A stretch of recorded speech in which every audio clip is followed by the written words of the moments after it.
Msikilizaji, hii ni sehemu ya pili. Baada ya matukio yote kutokea, sehemu ya kwanza ikiwa ni pamoja na video ya Jane pamoja na Felix kuvuja, tukumbuke kwamba Jane alilala na shemeji yake, na ni baada ya dada yake kumkabidhi mdogo mtu kwa shemeji yake kwamba mlinde ili mabinti wasimnyemelee, maana ilikuwa ni kwenye party.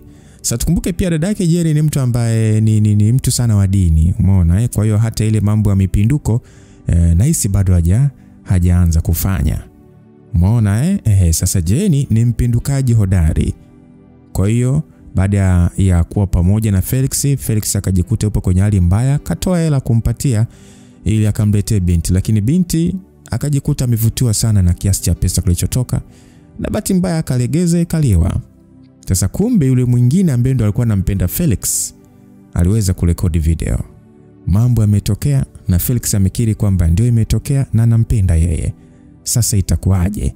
Binti amerudi nyumbani, lakini Felix pia alienda kumfuata kumuelezea ukweli. Alimwambia ukweli wote dada yake, na Felix anaonyesha kumhitaji. Sasa Jane amesema hapana, mimi siwezi kuwa pamoja na wewe, na kwanza kilichotokea halikuwa lengo.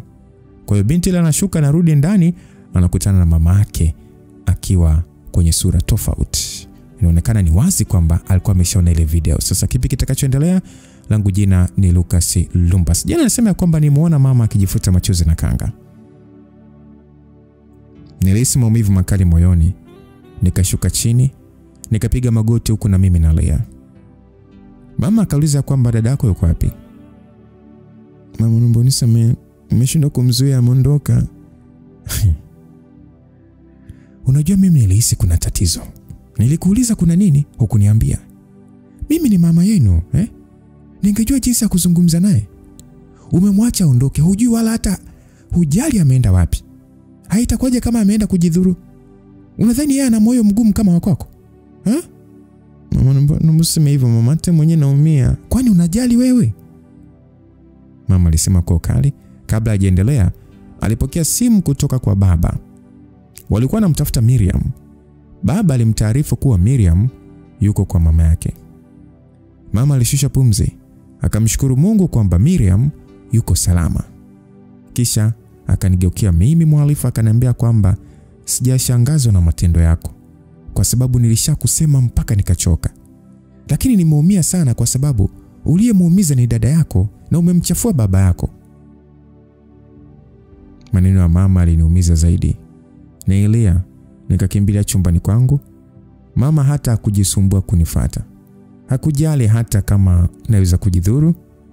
Inamaanisha mimi nina roho ngumu kama ya paka. Nilianza kumuonea wivu Miriam. Nikaona kama wazazi wangu wanampenda kuliko mimi. Nilipoingia mtandaoni, huko ndo kabisa nilikuwa nashambuliwa kana kwamba nimeua mtu. Ni kama dunia nzima ilikuwa imenigeukia. Nilianza kuchukia maisha. Na hapo bado baba yangu alikuwa hajarudi kuniambia lolote. Bado sijakanyaga kanisani. Nitawatazama vipi watu? Nilitamani kufa. Nikaanza kugugo njia rahisi za kujiua. Labda hilo litawafurahisha. Muda mfupi baadaye nilimsikia baba akiingia ndani, huku ananiita. Nilikuwa natetemeka. Mama alinipigia hodi, akaniambia babako anakuita. Msikilizaji, nampenda sana babangu. Sikutaka kumuona akiwa na hasira. Najua ana mambo mengi kichwani. Bado namzidishia matatizo. Sikuwa na ujasiri wa kutoka. Nilikuwa nalia huku nikifunga mtandio juu ya dirisha ili nijinyonge. Mama alikuwa anafoka, anasema kwamba mwacha kiburi chako, anatoka huko ndani. Lakini hakujali najisikiaje. Niligoma kutoka kwa sababu hakuna anayenisikiliza. Kila mtu ananilaumu. Kauli ya mwisho ya mama ilinishangaza. Akasema kwamba njoo kusebleni, kuna mgeni wako. Felix anaongea na baba yako. Nilikodoa macho. Sikuamini kama Felix ana ujasiri wa kuja nyumbani. Nilifungua mlango taratibu, nikatoka. Nikatembea kwa hatua za polepole ili wasije kunisikia. Sasa kabla hata sijafika sebleni, nilimsikia baba akimhoji Felix ya kwamba umesema ukuwahi kuwa na mahusiano na Miriam, si ndio? Ndio baba, Miriam ni rafiki yangu wa muda mrefu tu na tulikuwa marafiki wazuri. Lakini hatukuwahi kuwa kwenye mahusiano, ingawa nilitamani iwe hivyo. Hata nilipomwambia nia yangu yeye alinikataa na akaniruhusu kuwa na mtu mwingine kwa sababu zake kwamba hayuko tayari kuwa kwenye mahusiano mpaka amalize chuo. Kwa hiyo mimi kama kijana nilivutiwa na Jenny na baada tu ya kumuona nikawa na uhakika naye, ingawa kwa wakati ule sikutaka kumwambia chochote. Kwa hiyo tukaanza kuelewana na pale tulikuwa tunafurahia tu. Hakuna kilichokuwa kinaendelea. Kwa hiyo naweza kusema hao ni makosa yangu tu na naomba mnisamee sana. Kuhusu ile video na maneno ya watu ningependa kuweka ili sawa. Jenny si mbaya kama mnavyomsema. Na siku hiyo hakuna alichofanya kibaya. Mzee, nampenda binti yako na niko tayari kuwajibika. Asi nilishangaa. Sikutegemea kama Felix angekuwa jasiri kiasi hicho. Yaani wakati yeye anaongea, mimi nilikuwa natetemeka. Kwa hiyo mzee, mimi niko tayari kufanya chochote kwa ajili yake. Hata ukisema ni muoe leo niko tayari. Felix alisisitiza kwa ujasiri. Sasa baba akasema kwamba unahisi hilo ni suluhisho la tatizo au ndio unachochea balaa? Sababu alisimama akamwambia Felix ya kwamba kwa hiyo unampenda Jennifer, sio Miriam, si ndio? Ndio, nampenda sana Jennifer. Sawa, nimeona nia yako kijana, lakini nataka kufahamu. Nataka tu utambue kwamba mimi siwezi kukuozesha binti yangu kwa sababu unataka kumlinda maneno ya watu. Alafu unajishughulisha na nini kwa sasa? Mimi nasomea daktari, niko mwaka wa mwisho mzee. Pia nina duka la dawa za binadamu ambalo linanipatia kipato cha kutosha. Naweza kumhudumia binti yako bila kutegemea mali za wazazi wangu. Sawa kijana, nimekuelewa na nia yako ya kumsaidia binti yangu nimekuelewa, lakini mimi siwezi kuruhusu mkurupuke. Bado hamjafahamiana vya kutosha. Nitawapa muda hadi mwakani majira kama haya. Kama bado utakuwa na msimamo huo, nitaruhusu muoe binti yangu. Nafikiri pia utakuwa umemaliza masomo yako. Basi Felix alishukuru. Walipiana mikono pale, Felix akaaga na baba akamsindikiza nje. Kwa kweli nilipata nafuu sana. Angalau baba hatonifikiria vibaya. Sikutegemea kabisa. Felix alinishangaza. Nikanyuka pale chini na kuingia chumbani kwangu. Nilitoa ule mtandio uliokuwa pale dirishani. Mama akaingia. Mama akasema, umesikia alichosema huyo kijana? Nikasema ndio mama. Mama akasema, haya, na uko tayari kuolewa naye? Nilisita kidogo lakini nikakubali. Nikasema kwamba sikuwa nimejipanga kuolewa mapema hivi, lakini kwa haya ninayopitia sasa hivi ni bora tu kwangu, niko tayari hata sasa hivi. Mama akasema, Jenny, unampenda kweli huyo kijana? Nikasema ndio mama, nampenda. Ananifaa, si ndio mama? Anatoka kwenye familia nzuri, ni msomi, ana pesa. Sasa nitake nini tena mama? Mama akasema, yani Jenny, bado una akili za kitoto. Na hiyo ndio sababu baba yako akawapa muda. Sidhani kama huyo bwana akijua tabia zako ataendelea na msimamo wake. Sina uhakika. Nikasema kwamba mama, ina maana yani huniamini hata kidogo? Basi usiku baada ya chakula nilikaa na baba tukazungumza. Alinikanya na kunipatia maonyo. Aliongea kwa uchungu sana. Nilimuelewa kama mzazi na nikamwahidi kwamba nitabadilika. Basi kesho yake bwana nikajiandaa kwa ajili ya kurudi chuoni. Nilifanya maandalizi yote na baba akanipatia pesa kidogo. Felix alikuwa ananitafuta sana. Nilipotoka nyumbani nilimjulisha kwamba tutakutana mjini. Hatukuweza kukutana sehemu ya wazi, tulipendelea kukwepa macho ya watu. Tulikutana lodge. Sasa kwa mara ya pili nikakutana naye. Ile naingia tu akanikaribisha na maua. Nilitabasamu, nikamkumbatia nikasema, asante sana Felix. Umefanikiwa kurejesha tabasamu langu, umenisaidia kuelewana na wazazi wangu. Kwa hiyo sijali sana maneno ya watu. Kinachoniumiza kwa sasa ni dada yangu tu. Wewe mpe muda bwana, atakuwa sawa. Tuache na hayo. Mimi nimekuita hapa relax. Sawa mama? Naambia unataka nini? Unataka tu nikumbatie. Unaambia unanipenda hivyo tu. Una mashaka na hilo Mimi sina uhakika kwa sababu unajua imekuwa ghafla sana. Jana tu umetoka kumtambulisha Miriam kama mpenzi wa maisha yako. Kwa sidhani kama siku moja inatosha wewe kumove on. Hata wewe mwenyewe unajua vizuri Miriam alikuwa kama rafiki tu. Niko nilimpenda sana, lakini sasa upendo ule ni tofauti na huu. Wewe una kila kitu mimi ninachokitaka kwa mwanamke. Unanikamilisha. Wewe ni kila kitu kwangu. Wewe mimi kwako naweza kuchanganyikiwa ise. Najua mimi nakupenda sana Jane. Najua uniamini, lakini muda alionipatia babako nitathibitisha dhamira yangu. Asante Felix, wanifanya nihisi kupendwa. Na kuomba usije kuniacha, nitaumbuka mwenzio. Wewe ndio hofu bwana. Kwa sababu mimi nimekuweka moyoni. Yaani unajua mpaka naogopa kunywa chai ya moto. Baada ya kusema hivyo tulicheka sana. Tulikaa pamoja siku hiyo, tukala.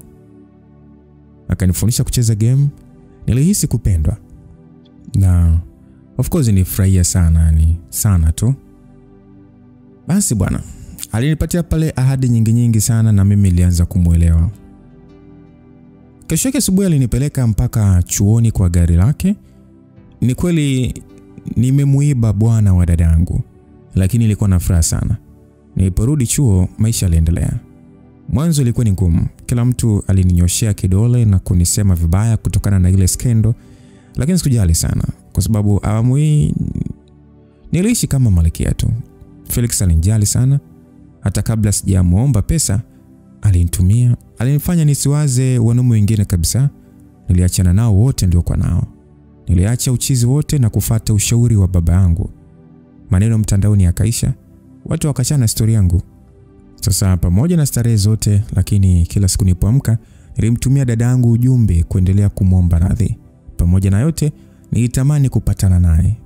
Miriam hakuwahi kujibu ujumbe wangu. Huenda hata alishani block. Siku zilikwenda, uhusiano wetu ukaendelea kuimarika. Siku moja bwana, ilikuwa ni weekend. Mama alinipigia kuniambia anaumwa. Nilipanda gari kurudi nyumbani. Nilipofika nikamkuta Miriam na mama wanapika jikoni. Tena wanacheka kiasi kwamba nikagundua mama haumwi. Alitaka tu nikutane na Miriam. Miriam aliponiona hakukasirika. Kamsalimia, akaitikia, alafu akaendelea kuongea na mama. Nikapika, nikaingia chumbani kwetu. Nilikuta pochi yake na ilionekana alilala nyumbani. Nilifurahi kuona amerudi. Siku hiyo tulikula pamoja na mama na alifikisha ujumbe wake akitaka tumalize tofauti zetu. Baadaye tulikuwa chumbani. Miriam alipotoka kuoga akanikuta nimekaa kitandani. Nikasema kwamba nimefurahi sana umerudi, nilikumisi sana dada. Akasema unajua siwezi kukuchukia milele Jane. Nitabasamu tu. Dada alitoka na mimi nikajiandaa, kisha nikawaaga nikiwa na furaha. Nilipofika nje nikagundua nimeacha chaji ya simu. Nikarudi ndani. Miriam na mama walikuwa wanaongea. Halikuwa lengo langu kuwasikiliza, lakini nilisikia mama akimuuliza Miriam ya kwamba nilikwambia yule kijana alikuja na alionyesha nia ya kumchumbia mdogo wako. Nilidhani hilo lingewafanya msipatane. Miriam akajibu ya kwamba lakini bado hajamchumbia. Hivi mama, unadhani huo muda waliopewa na baba utafika wakiwa pamoja? Mama akasema sina uhakika, lakini inaonekana Felix kadhamiria. Miriam akasema ndio, ingawa si mwanaume anayetimiza ahadi zake. Sidhani kama utafika. Mama, wao wamekutana kwa miemko tu na kuhakikishia uhusiano wao hauwezi kudumu kwa sababu mdogo wangu namjua. Hawezi kutulia na mwanaume mmoja. Huyo Felix atapigwa tukio kabla hata muda kufika. Dada aliongea kwa kusisitiza. Ni kama mtu mwenye hakika. Maneno yake aliniuma sana. Inamaanisha kwamba ananiombea mabaya. Naamini kama naweza kubadilika. Ndio maana amekubali kunisamehe kwa sababu anahisi tutaachana. Nilipata hasira na nikadhamiria kumuonyesha. Sasa ilibaki miezi 5 Felix amalize masomo yake ili aje kunichumbia. Maneno ya dada alinifanya niwe makini zaidi. Kikweli sikuwahi kuwa mwaminifu kama kipindi hicho. Nilijitoa kwenye makundi yote yasiyofaa, nikawa busy na masomo. Nilitaka nije kuwashangaza. Felix aliendelea kunipa moyo na kunihudumia. Mtoto wa kike kazi yangu ikabaki kusoma tu.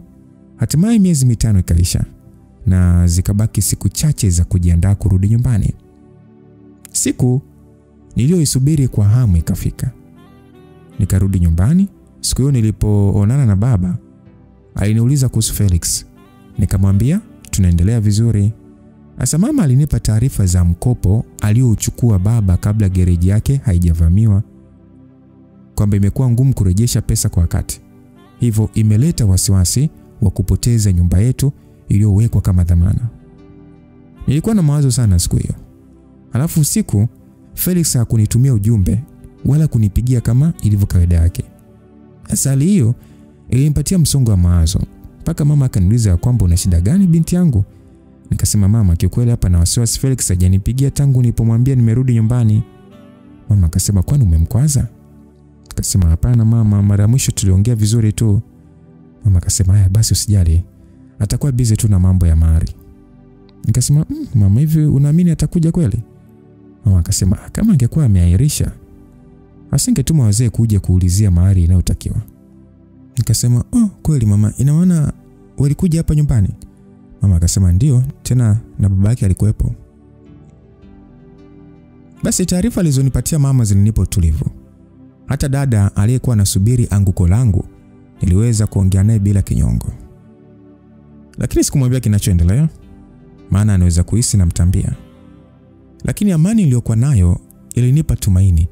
Nikaamini kwa mara ya kwanza kuwa nitaikomboa familia yangu kutoka kwenye madeni pindi Felix atakapotoa mahari. Jumapili tulikwenda kanisani. Wakati sina hili wala lile, nilipokea surprise. Baada ya kumaliza kusoma matangazo, katibu alitangaza kwamba mimi na Felix kama wachumba watarajiwa. Wengi hawakuamini. Walinipa pongezi kwa shingo upande. Wale wote waliokuwa wananisema vibaya wakaanza kuwa marafiki zangu. Miriam aliyekuwa pembeni yangu, sikujua ni muda gani aliondoka na kuniacha kanisani. Niliporudi nyumbani nilimkuta Miriam chumbani. Alikuwa ananisubiri. Nilipomwangalia usoni alionekana ametoka kulia. Aliuliza kwamba ni kweli unaolewa na Felix? Nikasema ndio dada. Sasa Miriam akasema kwamba huna haja ya kuigiza jeni na kujua. Sikiliza mdogo wangu, hebu fikiria upya. Huwezi kuingia kwenye ndoa kwa sababu ya shinikizo. Nikasema mimi lakini nampenda na hakuna aliyenilazimisha. Miriam akasema Jeni, nakujua hii ndoa sio sahihi kwako. Nikasema mimi sijui kwa nini bado hujakubali uhusiano wetu. Mimi nilifuata ushauri wako. Huwezi kuniamini lakini nimebadilika. Siku zote hizo mimi nimekuwa mwaminifu. Na ni wewe ulisema nisimuumize. Unatakiwa kuwa na amani kwa sababu Felix ana furaha. Miriam akasema kama nikikuomba usiolewe utanisikiliza? Nikasema hapana dada. Siwezi kurudi nyuma tena dada. Hii ndoa si kwamba eti itasafisha tu jina langu, bali itakomboa nyumba yetu pia. Na kuhusu Felix mimi nampenda na siwezi kuishi bila yeye. Miriam alifoka akasema nini? Huwezi kuishi bila yeye? Ama huwezi kuishi bila pesa zake? Nikasema dada, lakini akasema unaona? Wala umpendi Felix wewe. Yaani wewe unapenda pesa zake tu. Na hiyo sio nzuri kwenye ndoa. Nikasema dada, mimi najua unaumia. Lakini mimi sina namna kwa sababu hata nikimwacha hawezi kurudiana na wewe. Niamini, yani kama mimi ningeweza kubadilisha akili yake, basi ningekubali yako wewe badala yangu dada. Mimi nakuhitaji sana dadangu. Jitahidi uwe sawa na siku ya sherehe uwepo ili watu wasipate cha kusema. Nilimwacha dada akilia, mimi sikumjali tena. Maumivu yake hayakunigusa kwa sababu hata yeye alikuwa akisubiria anguko langu. Basi mimi nilitoka na rafiki yangu mpaka kwa fundi. Nilienda kuangalia gauni langu kwa ajili ya sherehe ya kuvishwa pete. Gauni lilikuwa zuri sana. Lilikuwa limepambwa kwa ustadi na liliendana na mwili wangu vizuri tu. Felix alikuwa amekodisha ukumbi wa kifahari. Kila kitu kilikuwa tayari na kadi zilishasambazwa kwa wahusika. Siku ilipowadia asubuhi na mapema, wazazi na ndugu wa Felix walifika nyumbani kwetu kutoa mahari. Walipokelewa kwa heshima kubwa na ndugu zangu. Wanawake walipiga vigelegele kwa furaha huku wanaume wakiketi kwenye viti. Sehemu ya nje ya nyumba ilikuwa imefungwa mahema. Ndugu walikuwa wametingwa ni harufu ya vyakula kutoka jikoni ikichanganyika na kelele za watu, ikawa ni burudani tamu. Baada ya mazungumzo na makubaliano kufanyika, nililetwa mbele ya wazazi wa Felix na kutambulishwa rasmi kama mchumba wake. Ilikuwa ni siku ya furaha sana. Lakini licha ya shangwe zote, niliona wazi mama yake Felix hakunipenda kabisa. Tabasamu lake lilikuwa ni la kujilazimisha, lakini sikujali. Hilo halikunisumbua kwa sababu hata mimi ni mkorofi. Na bahati nzuri siende kuishi naye. Jioni tulielekea ukumbini. Nikiwa nimevaa gauni langu la kuvutia, nilionekana kama binti mfalme. Gauni lilikuwa na rangi ya pink limepambwa kwa lesi ya rangi ya dhahabu. Lilikuwa limebuniwa na fundi maarufu mjini. Ukumbi ulikuwa kuvutia. Mapambo ya kisasa, maua safi, taa zilizong'aa, viti na meza vilivyopambwa kwa ustadi na vyakula vya kila aina na vinywaji nini. DJ alikuwa anapiga nyimbo kwa mpangilio sana, huku MC akiwachekesha watu kwa maneno yake. Nilipovalishwa pete, ukumbi ulilipuka kwa vigelegele na shangwe. Watu walisimama kushangilia. Nilihisi kama vile dunia nzima inanishangilia. Marafiki waliokuwa wananicheka na kunisema walibaki kimya. Hawakuamini macho yao kama mimi Jenny nilikuwa navishwa pete.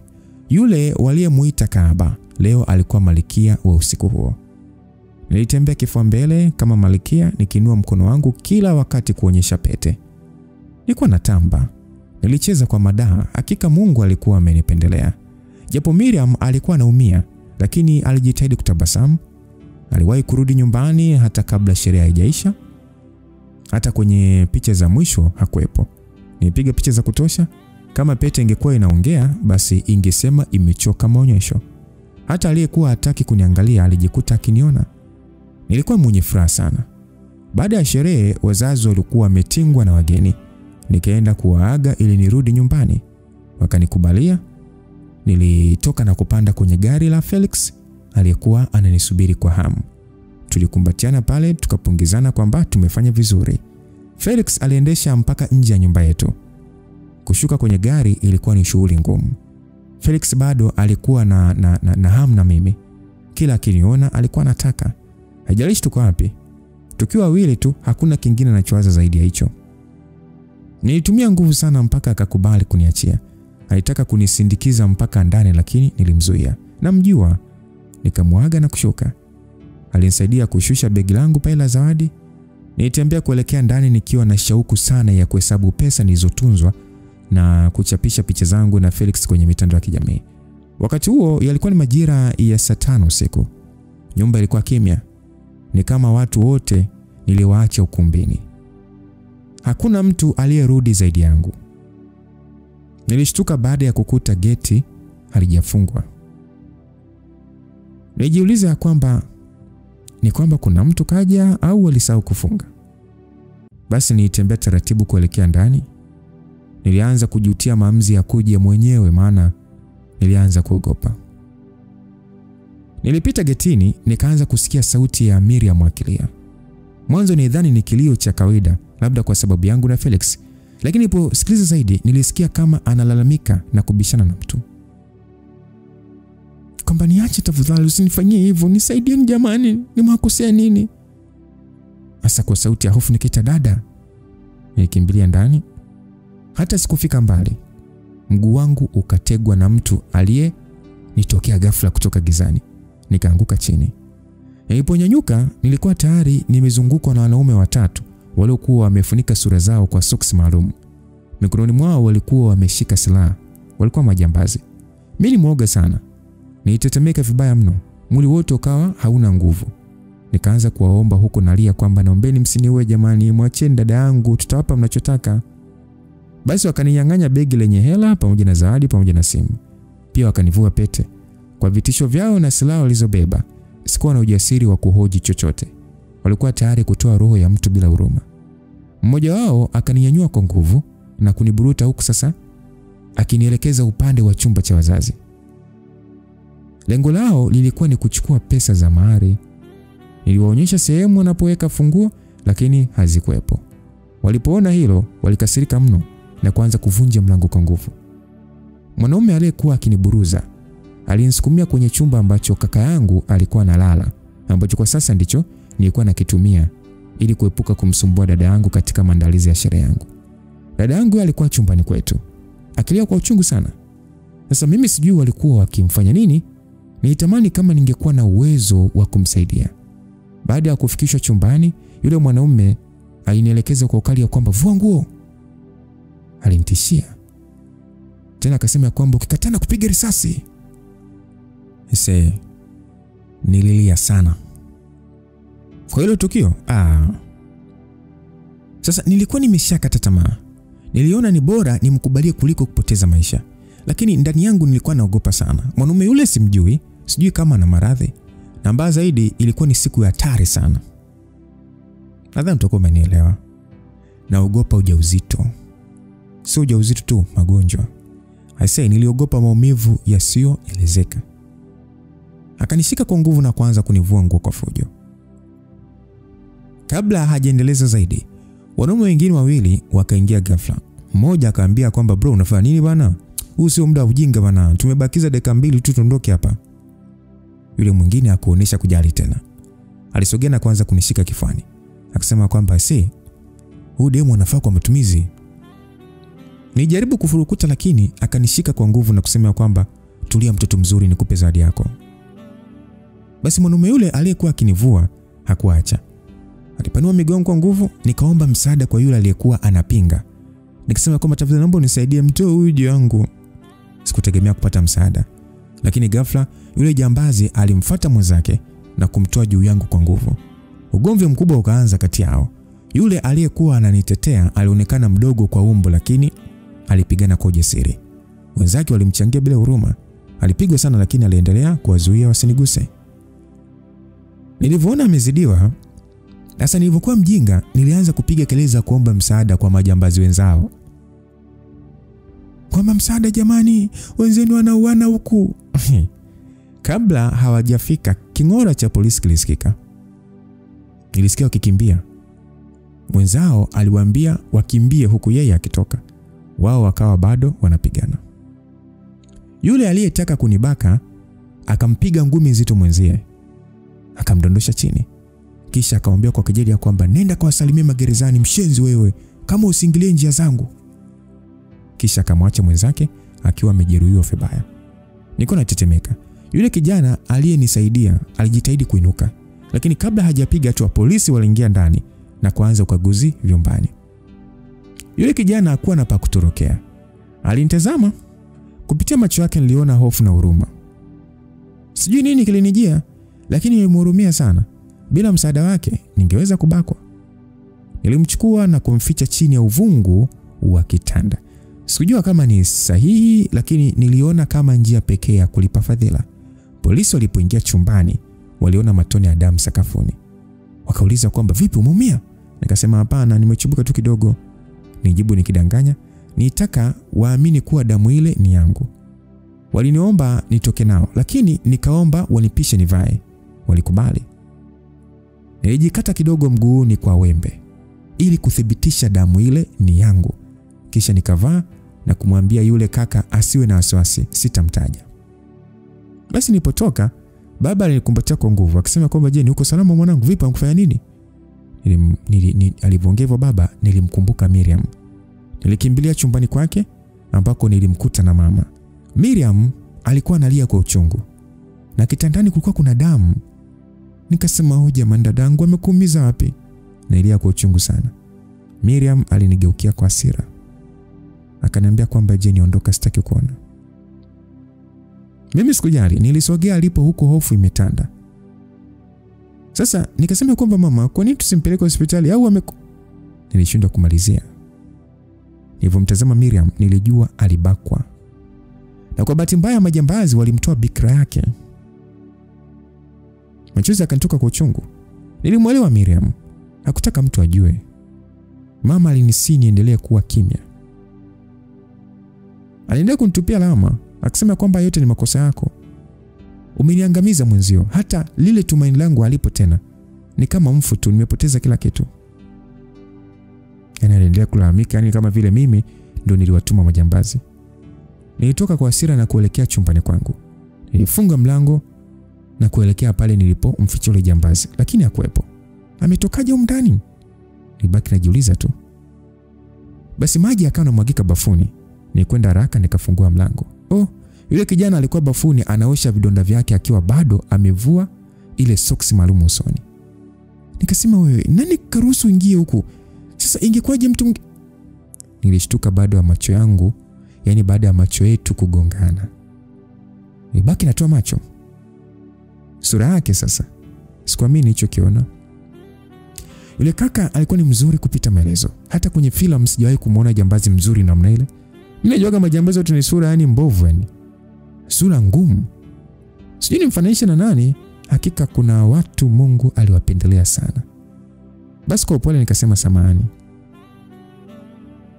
Na yeye pia alisema nami pia naomba unisamehe.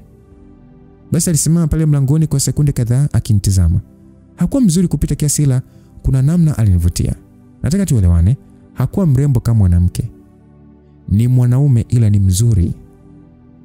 Macho yake, midomo yake vilinifanya nipoteze ujasiri. Nikawa bado nimeduaa. Akauliza kwa utulivu ya kwamba vipi, kuna tatizo au umemwambia polisi? Nikasema hapana, nilikuwa najiuliza tu kama dada yangu amebakwa, kwa nini hukumsaidia? Akajibia kwamba pole sana na samahani, nilikuwa chumbani kwa wazazi wako, hata sikujua kilichokuwa kinaendelea huko.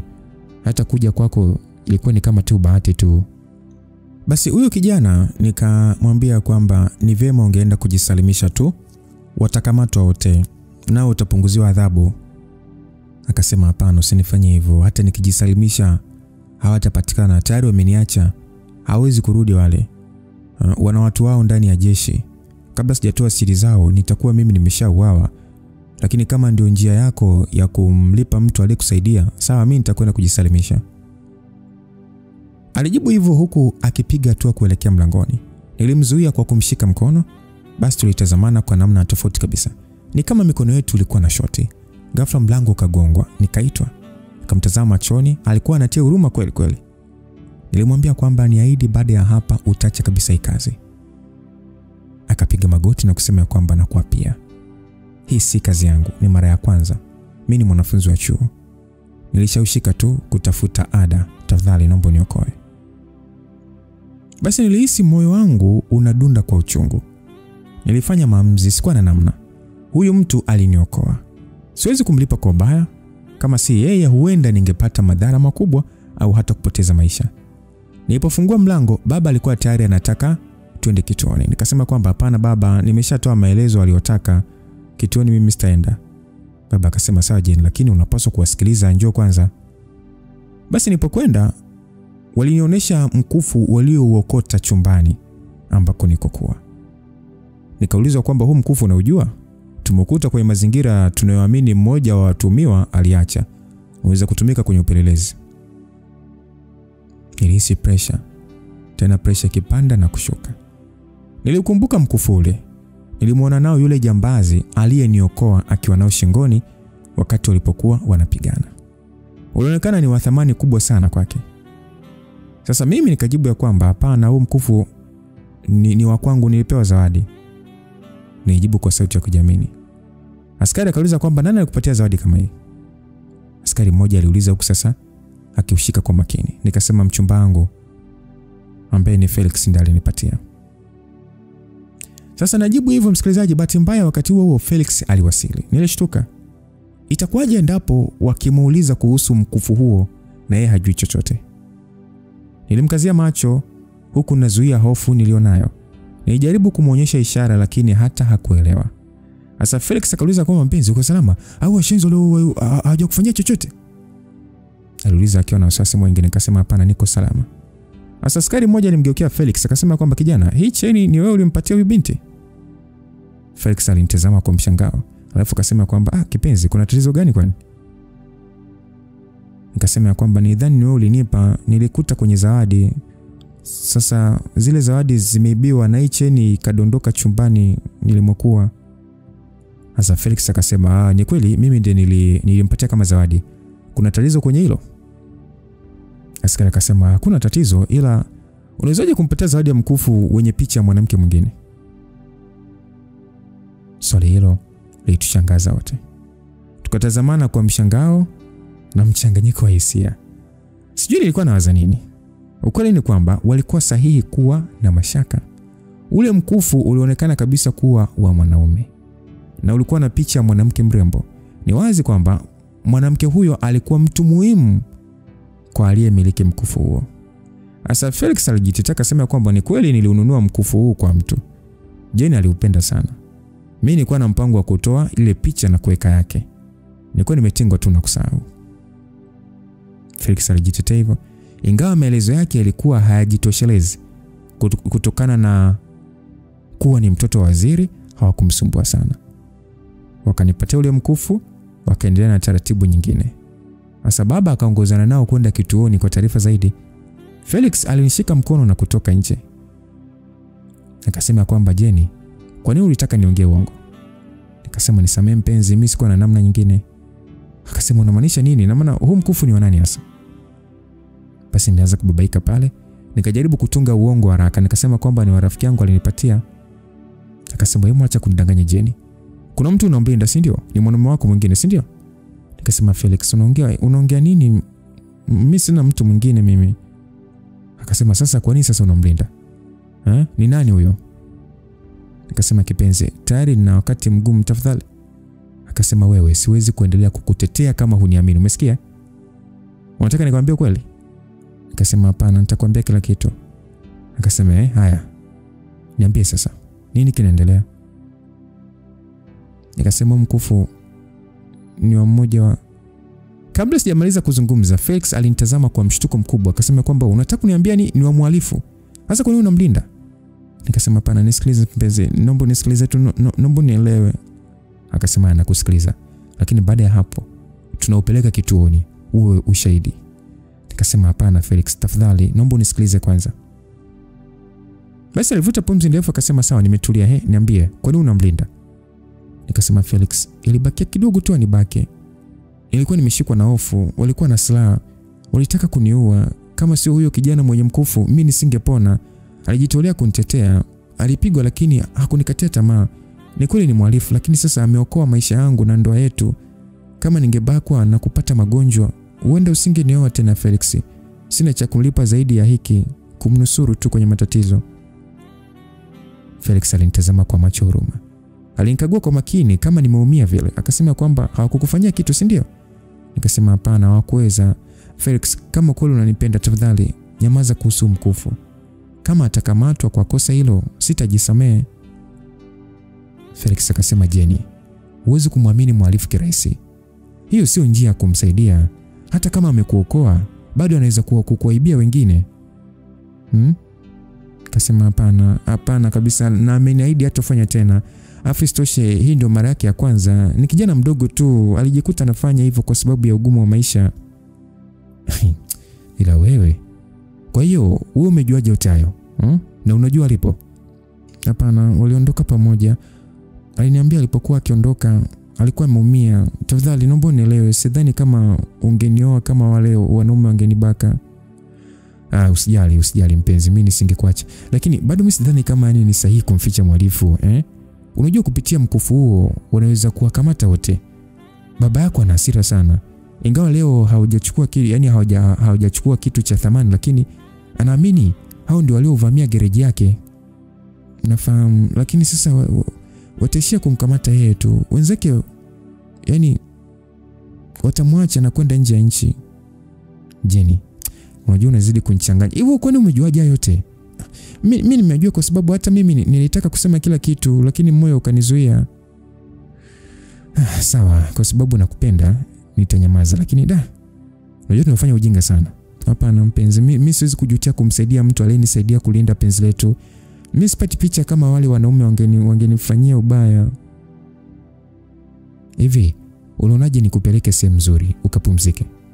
Hapana, mimi nahitaji tu kubaki na dada yangu. Kwani kuna kitu kimempata Miriam? Hapana, hata yeye mwenyewe alipata mshtuko, walitaka kumshambulia lakini sasa hivi yuko sawa. Basi wakati naongea hivyo, Felix alikuwa tayari ameingia ndani kumuona dada. Hilo halikunisumbua sana. Nilijua walikuwa marafiki wa tangu utotoni. Kwa sababu hata jinsi alivyomuulizia ni kama ni mtu fulani ambaye alikuwa bado anajali sana. Basi niliingia chumbani pia. Nilipotazama chini ya kitanda, sikumuona yule kaka jambazi. Niliingiwa na woga. Nikajiuliza amewezaje kutoka wakati nje bado kuna askari? Nilijaribu kufungua mlango wa bafu, ulikuwa umefungwa. Nikagonga, nikasema kwamba ni mimi nimefungua. Basi alifungua, nikaingia.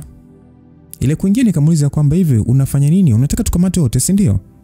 Akasema samahani, mkojo ulinibana. Alijibu kwa pole, na jinsi alivyokuwa mtanashati nilimwonea huruma. Nikiwa bado namshangaa, nilisikia Felix ananiita. Nilishtuka, tayari alikuwa ameingia mle chumbani. Nilimgeukia yule jambazi haraka, nikasema kwamba tulia. Nilimwambia kwa sauti ya chini, Kisha nikaenda kunawa uso na kutoka. Nikasema kwamba mpenzi, nilikuwa nanawa, umeongea na Miriam? Akasema bado amenikasirikia bana, hataki hata kuniona. Nidhani ameshanisahau. Unajua mimi sipendi kumuona akiumia. Natamani tuwe marafiki kama zamani. Nikasema najua sio rahisi kwake, hata mwenyewe ningependa kumsaidia lakini sasa sina namna. Sasa hayuko sawa mama. Alafu kuna kitu kimetokea, unanificha si ndio? Hapana, unajua dadangu bado alikuwa na matumaini na wewe. Na hili jambo letu limemuumiza sana, kwa hiyo mpatie muda atakuwa sawa. Alafu unaonaje tukienda nje? Nilimwambia ili sasa tusikae muda mrefu mle ndani. Akasema sawa, ngoja nijisaidie kwanza. Alisema kwa sasa akielekea bafuni. Nikasema hapana, huko usiende. Akauliza kuna nini, mbona unanizuia? Nikasema choo cha ni kibovu, akitumiki. Akasema lakini mbona wewe ulikuwa unatumia? Felix, naomba basi wacha ubishi. Mimi nilikuwa nanawa tu. Nilisema kwa sasa nimemshika mkono na kumuongoza kutoka pale ndani. Nilipofunga mlango, nikashusha pumzi. Ilikuwa imebakia kidogo sana Felix amuone ule jambazi. Tulitoka mpaka sebleni, nilimuonyesha choo kingine, akaenda kujisaidia. Tayari kichwa changu kilikuwa na mawazo mengi. Kilichonitesa zaidi ni hali ya dada yangu. Baada ya muda Felix aliniaga na kuondoka na gari lake. Nirudi ndani ambapo bado ndugu na majirani walikuwa wanatuaga baada ya kusikia kilichotokea. Sasa hali ilipotulia, mama alimuomba rafiki yangu mmoja hivi abaki nilale naye. Lakini nilikataa, nikasema kwamba mama, jamani, usikuze mambo, mimi nitakuwa sawa tu. Rafiki yangu akaondoka na wazazi wake. Mama alikwenda kulala na Miriam. Mimi nikaelekea chumbani kwangu baada ya kuchukua dawa ya vidonda na pamba. Nilifunga mlango kwa funguo na kumkuta kaka jambazi akiwa na hali mbaya. Ingawa alipoona nimeingia, alijifanya yuko sawa. Nilimpa dawa za maumivu kwanza. Alikuwa anatetemeka mno. Ikabidi nimsaidie kuvua nguo alizokuwa amevaa, maana zilikuwa zimejaa damu. Bahati nzuri kulikuwa na nguo za kaka yangu ndani ya chumba kile. Nikampatia avae. Alionekana ni kijana mpole sana. Wakati namsaidia kupaka dawa kwenye vidonda, tulijikuta tukizungumza kidogo. Akasema kwamba una moyo mzuri sana Jenny. Hilo ndio jina lako, si ndio? Nilishtuka nikauliza umejuaje jina langu? Nilisikia alivyokuwa anakuita, lakini ningependa nikuite Nifa. Na mimi ni Anton. Jina lake lilikaa vizuri masikoni mwangu. Niliingiza mkono mfukoni, nikatoa ule mkufu na kumpatia. Anton alifurahi sana baada ya kuuona na kunishukuru. Nikamuuliza baada ya sekunde chache kwamba ni nani huyo mrembo? Alivuta pumzi, akabusu kule kidani na kusema kwamba ni Hartcode. Nikauliza ndio nini? Akasema ni mamangu kipenzi. Akasema ni mrembo sana, ndio maana akazaa mtoto mzuri kama wewe, lakini anajua unachofanya. Yuko mbinguni huko, mimi na hakika ananielewa. Basi nilimpatia pole pale. Na yeye akasema kwamba usijali, hata hivyo alikuwa kila kitu kwangu, nilimpoteza. Sasa ukimya na huzuni ukatanda kwa muda. Baadaye kidogo nikamwambia kwamba wewe ni kijana mzuri, hupaswi kufanya hivi. Niahidi hii iwe mara ya mwisho kuhusika na mambo ya jambazi.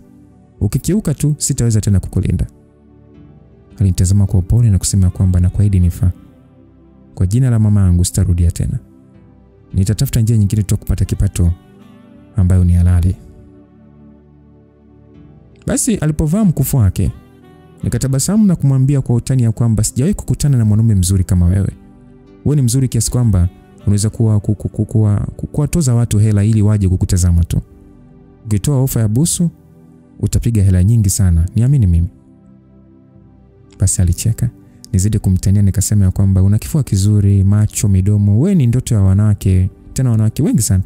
Na shangaa umechagua kazi ngumu kama hii. Hata ukiamua kuwa Mario, ungeweza kula hela za mishangazi. Anton azidi kutabasamu. Alionekana mstarabu. Nahisi hata kuingia kwenye ujambazi walimlazimisha. Kama angekamatwa maskini, angeishia gerezani. Kijana bado ni mdogo. Ni kama tulikuwa tu sawa kiumri. Kwa muda mfupi tulizoeana hadi tumeingia upande wa kitanda. Ila mimi ni mweu jamani. Nikamwambia kwamba njoo lale tu hapa. Akasema kwamba hapana Nifa, natakiwa kuondoka. Aliniambia tu kwa sauti ya tahadhari. Nikasema kwamba ngoja hadi askari wote waondoke, hali ikiwa salama nitakutoka kupitia nyuma ya nyumba Pale kwenye banda la mbwa kuna njia ya kupita kuelekea shambani. Kwa hiyo njoo lale tu, usiogope, hakuna shida. Basi nimkaribisha jambazi kitandani nikimwambia asiogope. Nadhani hata shetani alinishangaa. Tuliongea kidogo, tukacheka, tukapiga soga 2-3 kisha akasinzia. Mimi hata usingizi sikupata. Nilikuwa namwangalia tu.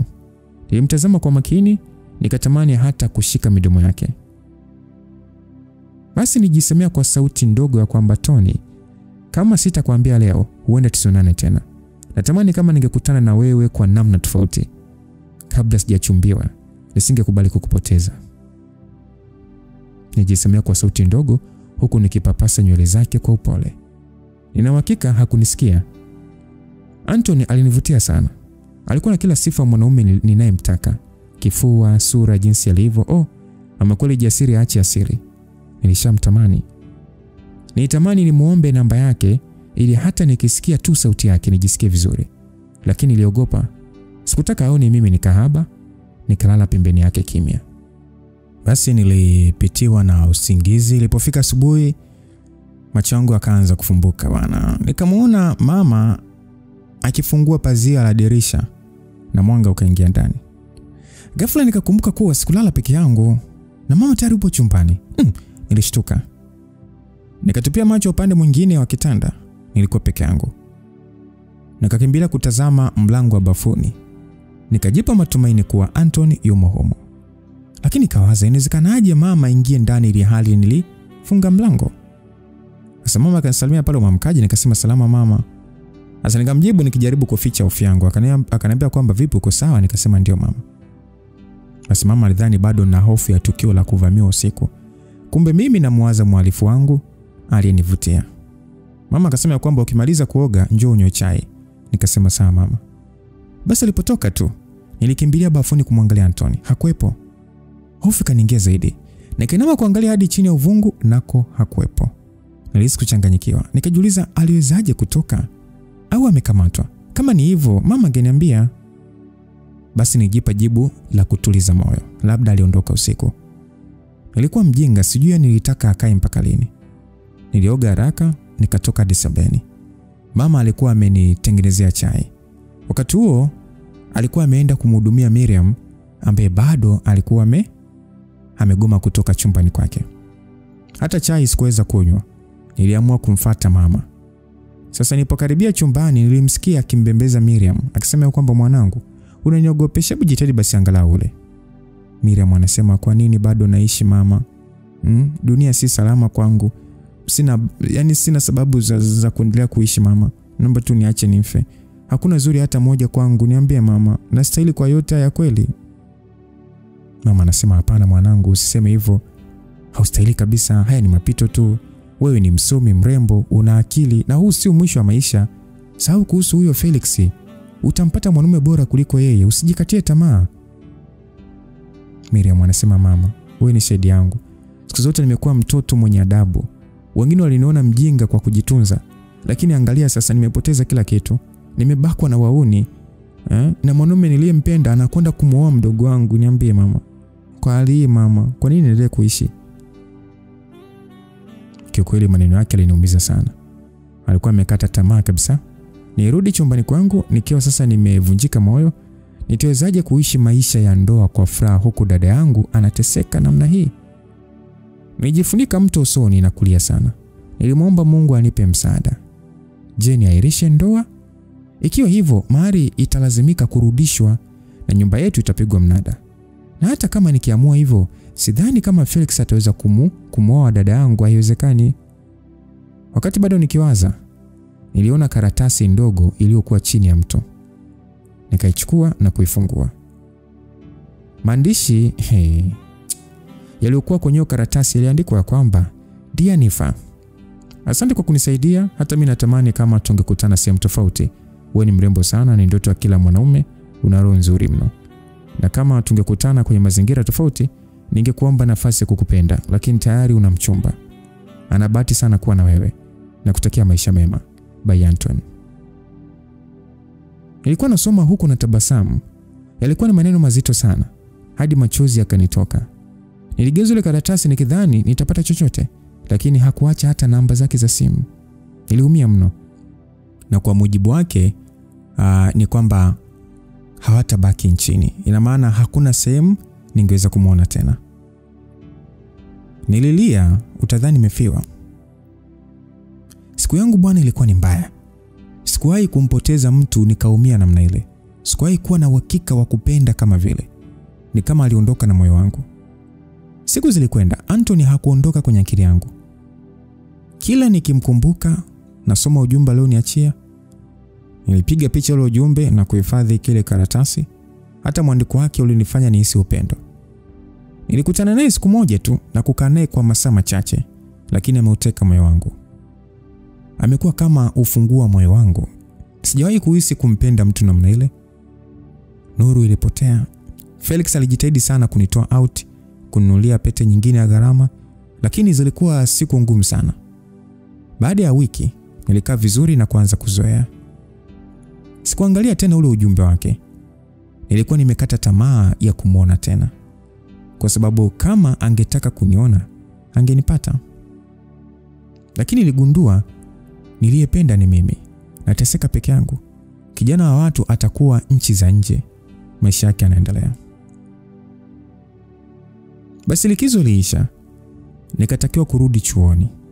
Siku hiyo bwana nilipokuwa najiandaa, dada Miriam alinifuata chumbani kwangu.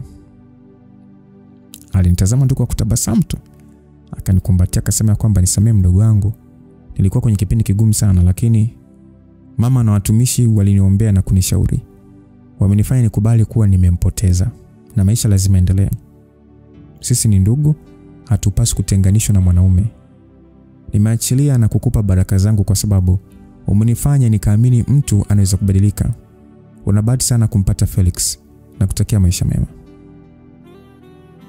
Nikauliza kwamba dada, mbona unaongea kama unaniaga? Akasema ndio, mimi nimepata kazi. Nitaenda kuishi maisha yangu, ni mbali kidogo. Lakini tutakuwa tunawasiliana na kama nitaweza nitakuja kwenye harusi yako. Basi tulikumbatiana huku tunalia. Mama alifurahi sana kuona tumepatana. Baada ya dada kuondoka, nilimpigia simu Felix. Akanifuata na kunipeleka chuo. Rasmi sasa nirudi chuo kama mchumba wa Felix. Tukiwa kwenye gari, nilikuwa naongea na rafiki yangu kwenye simu. Tulikuwa tunaongea masuala ya hostel. Aliniambia amepata chumba kizuri kwa ajili yetu. Sasa baada ya kukata simu, Felix aliniambia kwamba mwambie hautakaa hostel. Nikasema kwa nini sasa bebe? Akasema kwamba umeshakuwa mchumba wangu, kwa hiyo hauwezi tena kuishi hostel. Nitabasamu nikamwambia kwamba hata usijali, nimeshazoea, ni sehemu nzuri tu. Akasema hapana, kuna sehemu nzuri zaidi nimekuandalia. Na kama tatizo ni company, hautakuwa peke yako. Nikasema mbona sasa sikuelewi? Akasema tulia utaona. Basi tulifika maeneo ya chuo. Felix akaendelea kuendesha mbele zaidi. Tulifika nje ya geti la nyumba moja hivi. Akasimama na kupiga honi pale, geti likafunguliwa. Akaingiza gari, alipaki pale tukashuka. Mbele yetu niliona nyumba nzuri sana. Zilikuwa apartment za vyumba viwili. Zimepakwa rangi iliyoipa muonekano mzuri. Sikuwa na mageti na madirisha makubwa ya vioo. So nilizubaa nikamwambia Felix ya kwamba hapa ni pazuri mno. Nilipomtazama alikuwa ameweka simu sikioni anaongea. Akasema kwamba hebu toka nje umpokee mgeni wako hapa. Basi baada ya sekunde chache nilimuona Sonia akitoka kwenye apartment moja. Akatufuata akiwa ni mwenye furaha sana. Akasema oh wow, wifi yangu mrembo, karibu. Basi Sonia alinikaribisha vizuri mno. Yaani ilikuwa na bahati ya kupendwa na wifi. Sonia alinishika mkono, tukaingia ndani huku Felix akitufuata nyuma na mabegi yangu. Tukaingia ndani pale, palikuwa pazuri mno. Chumba kilipangiliwa vizuri, utadhani anaishi mfanyakazi wa benki, kumbe ni mwanafunzi. Kuna watu wanaishi bwana. Nilipapenda mno. Sonia alikuwa mcheshi mno. Alionyesha kila mahali, jikoni mpaka bafuni. Unajua tena wanawake tukikutana soga zinakuwa nyingi. Basi Felix akasema naona mmeshanisahau, bora niende zangu. Felix alisema huku akinyanyuka kwenye sofa. Sasa mimi nilimuomba kwa upole akasema kwamba mpenzi, ungesubiri kwanza tule ndio uende. Akakubali pale nami nikaandaa chakula haraka. Sonia alionyesha samaki kwenye friji, nikawapika na kusonga ugali. Niliwakaribisha mezani tukala pamoja. Sonia akasema kwamba ndio maana nakupenda, uko vizuri sana hadi jikoni. Sonia alisema hivyo kwa tabasamu. Alikuwa ananisifia kuliko hata Felix mwenyewe. Baadaye nilimsindikiza mchumba wangu mpaka kwenye gari. Sasa kwa sauti ya mahaba nikauliza kwamba unaonaje kama tukienda Roji mara moja? Akasema kwamba hapana kipenzi, nimechoka sana, wewe nenda, siku ukipata nafasi tutawasiliana. Alijibu kwa upole. Nikasema sawa. Basi akanipiga busu pale shavuni kisha akaingia kwenye gari. Maisha na Sonia yalikuwa mazuri sana. Hakuwa mtu wa kununa wala kukosoa. Ratiba zetu za masomo zilipishana kidogo kwa sababu tulikuwa kwenye kombi tofauti. Mara nyingi tulikuwa tunakutana usiku. Napika, tunakula. Sikuwa mvivu jikoni. Alipenda sana chakula changu. Kila tukipiga soga alikuwa anamuongelea mpenzi wake. Kwa namna alivyokuwa akimwongelea ilionekana wazi kabisa jinsi anavyompenda. Alimsifia mno hadi inaonekana ni amezama vibaya mno. Sifa alizokuwa akimpatia zilikuwa zinanikumbusha mwalifu wangu Anthony. Yaani nitamani Sonia asingekuwa wifi yangu ili na mimi nimsimulie namna nilivyokutana na Anthony. Namna alivyo mzuri, mwanaume ambaye kwa kumtazama tu anakumaliza kabisa. Nitamani mwambie kuna mwanaume mzuri kuliko huyo Gonzalo wake huyo. Basi alifanya nimkumbuke sana Anthony. Nitamani kama ningetumia vizuri ile nafasi niliyopata, kama ningejua nitamkumbuka hivi, ningetoroka naye kabisa. Basi hivyo ndivyo ambavyo mimi nilikuwa nawaza kwenye moyo wangu bwana. Sasa Sonia akasema kwamba Jeni, unaweza kuniambia kuhusu kaka yangu, usinionee aibu. Nikasema kwamba hata wewe mwenyewe unajua namna tulivyokutana na kaka yako. Ni mwanaume mzuri sana, nina bahati sana kuwa naye. Sonia akasema ni kweli, maana wanaomtaka ni wengi akiwemo dada yako. Na mama alitokea kumpenda sana.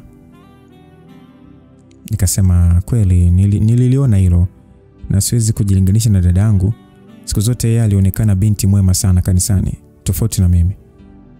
Sonia akasema hilo lisikusumbue bwana, la muhimu ni kuwa wewe ndiye mchumba wake.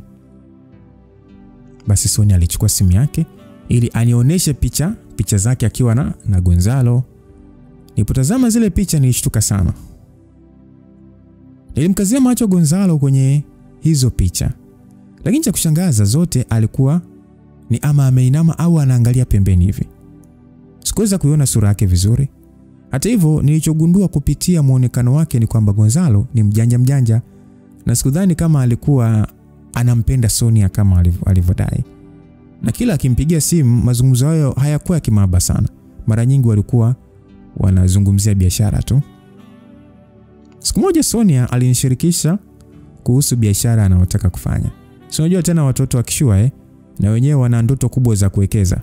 Nilijua huyu si mwenzangu, lakini alipozidi kunifafanulia biashara yenyewe, nilianza kuona dalili kuwa anatapeliwa. Ilikuwa ni biashara ya kuwekeza pesa sehemu, alafu baada ya muda unapata faida mara mbili. Mchongo wote aliupata kutoka kwa mpenzi wake Gonzalo. Tena Sonia alimsifia eti ni kijana mdogo lakini ana akili nyingi.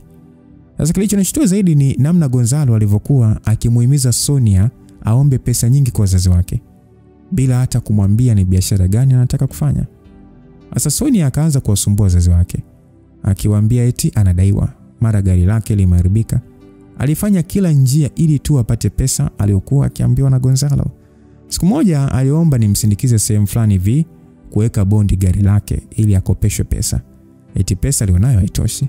Nilishindwa kuvumilia. Kabla hatujafika ikabidi sasa nimpe ushauri. Nikamwambia kwamba Sonia, mimi sijui mambo ya biashara hasa hizi za uwekezaji, lakini uone kama unakurupuka kufanya hivi, itakuwaje kama huyo Gonzalo nitapeli? Akasema kwamba kama ulivyosema hujui biashara, hata mwenyewe sijui, lakini namwamini mpenzi wangu. Nikasema wewe unawezaje kumwamini mtu mliyekutana hivi karibuni hupajui kwao, hujui wazazi wake, alafu nataka kumkabidhi pesa nyingi kiasi hicho? Kila biashara ina faida na hasara. Huwezi kuingia kichwa tu namna hiyo tena kwa mara ya kwanza. Sonia, sikiliza, mimi sikwambia usimwamini, ila anza kidogo kidogo.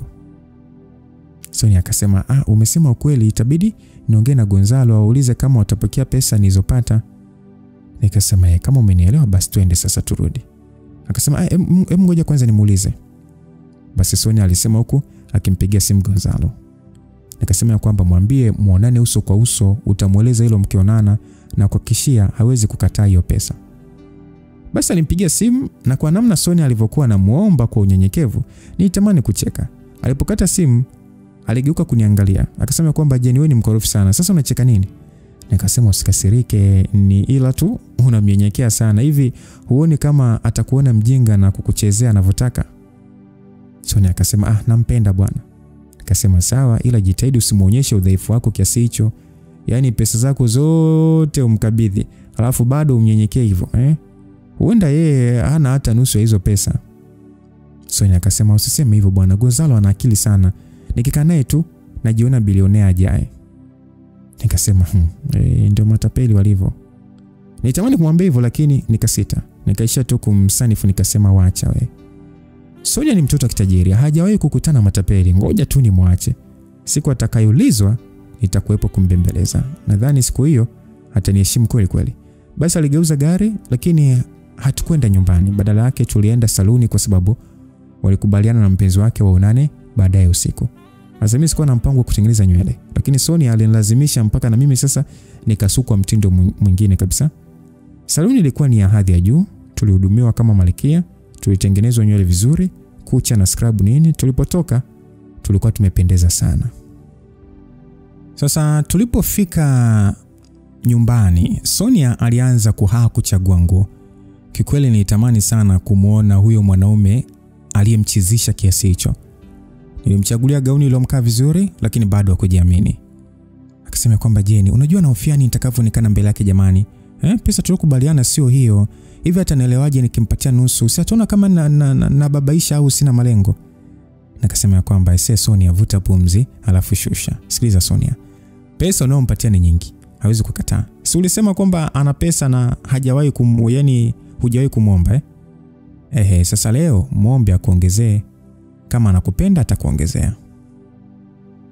Akasema kwamba Jeni, unaweza kunisaidia? Nikasema nikusaidie nini? Akasema twende wote kama mshauri wangu unisaidie kuongea naye. Nikasema Sonia, usinitanie. Yaani unataka mimi niongee nini wakati hata sijui biashara zinazoenda kufanywa?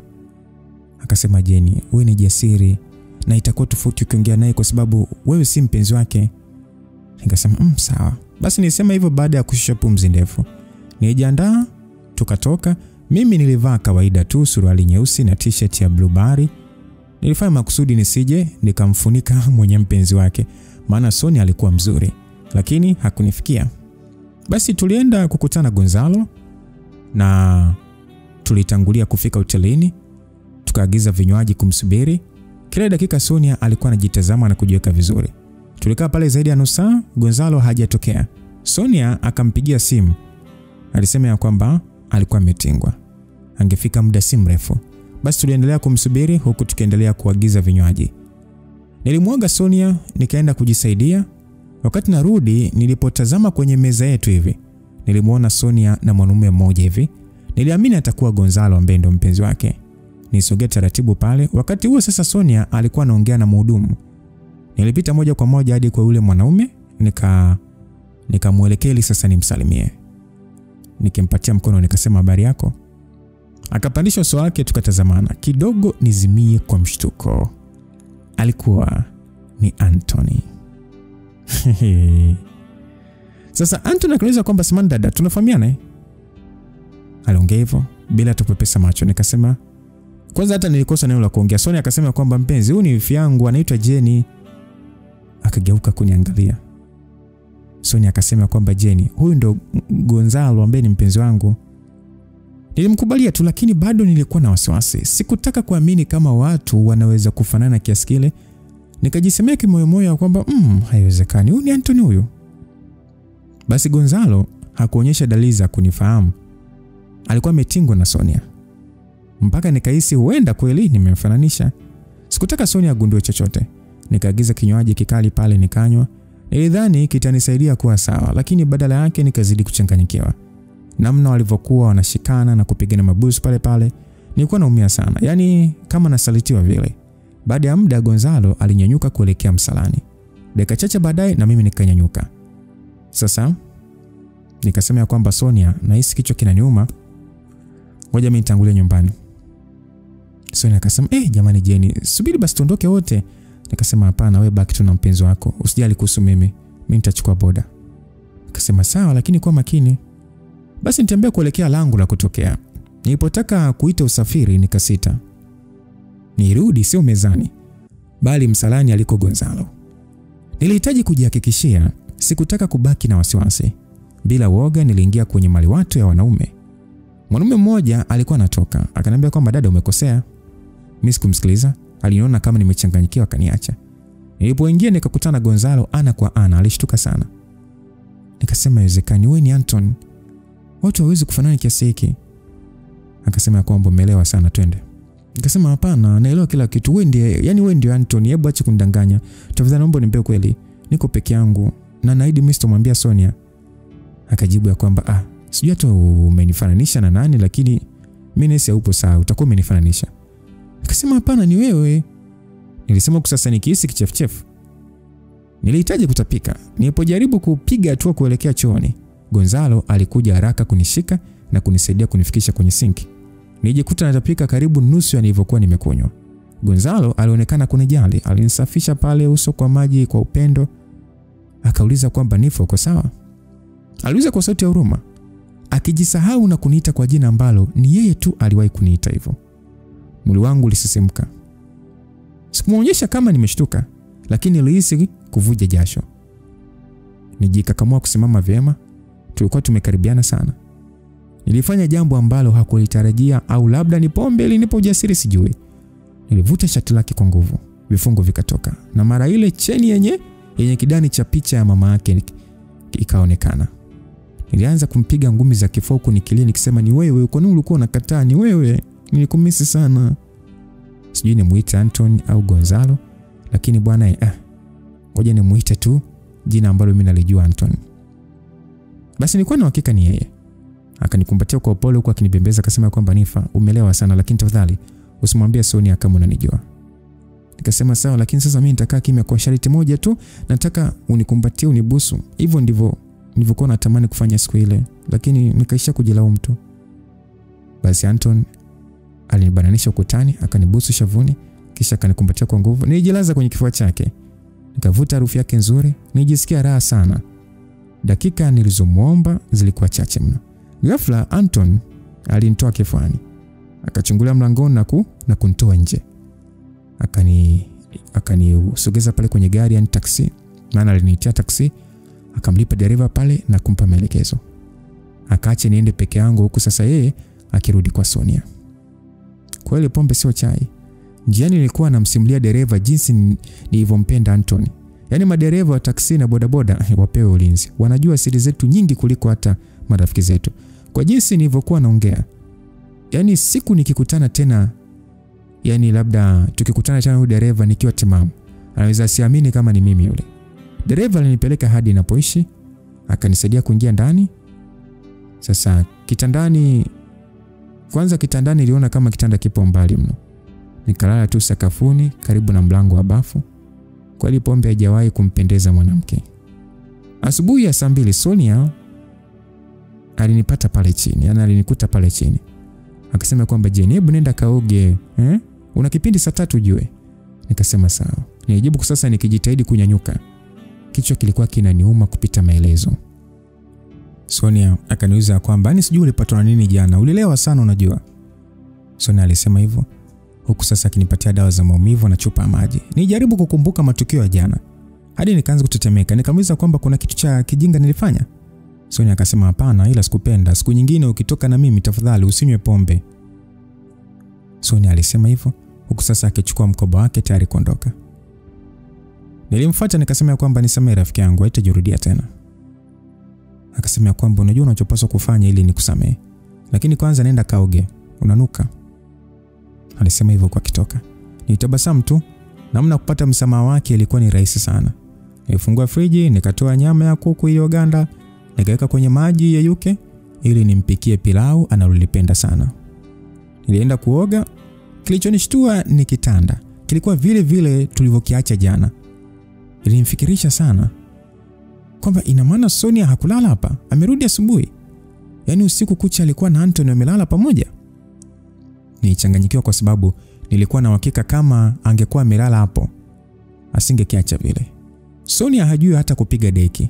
Wakati anaishi peke yake alikuwa anamlipa mtu kufanya usafi. Tangu nimefika mimi ndiye nafanya kila kitu isipokuwa kufua. Nilijutia sana kile nilichomfanyia Anthony jana. Kumuonyesha jinsi nilivyo dhaifu mbele yake. Hayo yalikuwa ni makosa makubwa. Niliingia bafuni nikiwa na mawazo mengi. Hivi ni kweli alikuwa yeye? Au nilikuwa naota? Huenda sikumfuata kule chooni. Yale mazungumzo na uhakikisho yani naamini vyote ilikuwa ni ndoto. Lakini hapana, hisia zangu hazidanganyi. Kilichonichanganya zaidi ni tofauti ya tabia kati ya Anthony na Gonzalo. Ni kweli wanafanana, lakini Anthony ni kijana mnyenyekevu, mpole, asiyejua mambo mengi. Nilipokuwa nikimsaidia siku ile, nilimuona kama kijana mdogo asiye na hatia. Lakini Gonzalo anaonekana mkubwa, amekomaa, ana ujanja mwingi, alafu ana sura ya mtu tapeli mzoefu.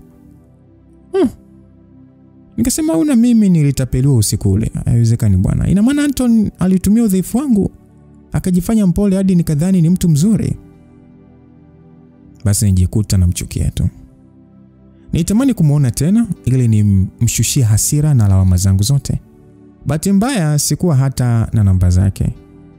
Mawazo hayo ya kijinga yalikatizwa ghafla baada ya kugundua kuwa Anthony si mwanaume mzuri kama nilivyodhani. Nijiambia ni bora niendelee na mipango yangu ya ndoa na Felix kuliko huyo tapeli. Simu yangu iliingia ujumbe, nilipotazama alikuwa ni Felix. Aliniuliza kwa nini jana sikupokea simu yake. Nikampigia na kumweleza kuwa nilikuwa naumwa. Basi nifariji sana, akanitumia pesa ili niende hospitali. Akasema kwamba bibi harusi mtarajiwa hatakiwi kuumwa. Basi nilihisi muda unapaa kama ndege. Ilibaki mwezi mmoja tu tufunge ndoa. Wakati bado nazungumza na Felix, nikasikia mlangoni mtu akigonga. Nikamwambia kwamba tutaongea baadaye kipenzi, nampikia wifi yangu hapa. Akasema kwamba huyo mjinga ana faida kuliko mimi ninayeoa. Nikasema hebu mwache mwenzio bwana, maana nitakayeishi naye maisha yote ni wewe. Nilikuwa naongea kwa furaha huku sasa nikielekea kufungua mlango. Nilidhani ni bodaboda niliyemtuma kwa sababu nilikuwa nimeagiza maua ya kumfurahisha Sonia. La haula. Nilipofungua mlango tabasamu likapotea. Nilikata simu haraka.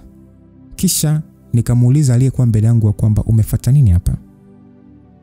Akajibu ya kwamba hivyo ndivyo ninavyomkaribisha mgeni. Anthony aliuliza huku sasa niingia ndani. Nilichungulia nje kama kuna mtu amemwona. Nilipoona shwari nikaufunga mlango kwa tahadhari. Basi Anthony akasema wow.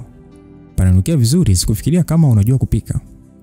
Anthony alisema huku sasa akizunguka jikoni akivuta harufu ya chakula. Sasa kwa sauti kavu nikauliza kwamba nini nimekuleta hapa?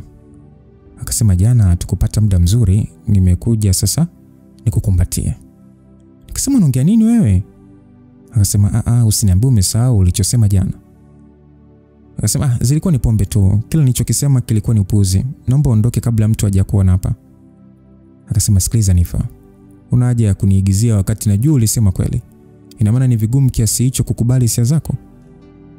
Unahitaji nini ili uweze kuzikubali hisia zako? Anaongea kwa dharau na majivuno huku anapakua nyama na kuanza kula. Sasa ndo nikaanza kuona sura yake halisi. Wahuni tunajuana ila Anthony ni kiboko. Nikasema kwamba uko sahihi, lakini unajua nini? Nijidanganya. Nidhani wewe ni tofauti. Nitamani sana kukuona tena, lakini sasa nimegundua kwamba wewe ni muuni tu, tapeli, na sihitaji kuona tena. Kama ningeweza kurudisha siku nyuma, nisingekusaidia hata kidogo. Na ninakuonya acha kumtapeli Sonia kabla sijamwambia ukweli kuhusu wewe. Hii ni nafasi ya mwisho. Jiondoe kabla hujaingia matatizoni. Hata ujui unacheza na nani. Baada ya kusema hivyo, Anthony alikuwa anacheka huku anaendelea kula bila wasiwasi. Nikamwambia kwamba hivi unajua babake ni nani? Akajibu ya kwamba najua vizuri sana, najua nguvu alizonazo baba mkwe wako. Lakini hilo alijanileta hapa. Mimi sina tatizo na maneno yako, wewe endelea kutoa hasira zako kwangu. Sijui kwa nini unakuwa na wivu wakati unajua wazi simpendi Sonia. Na mtapeli tu.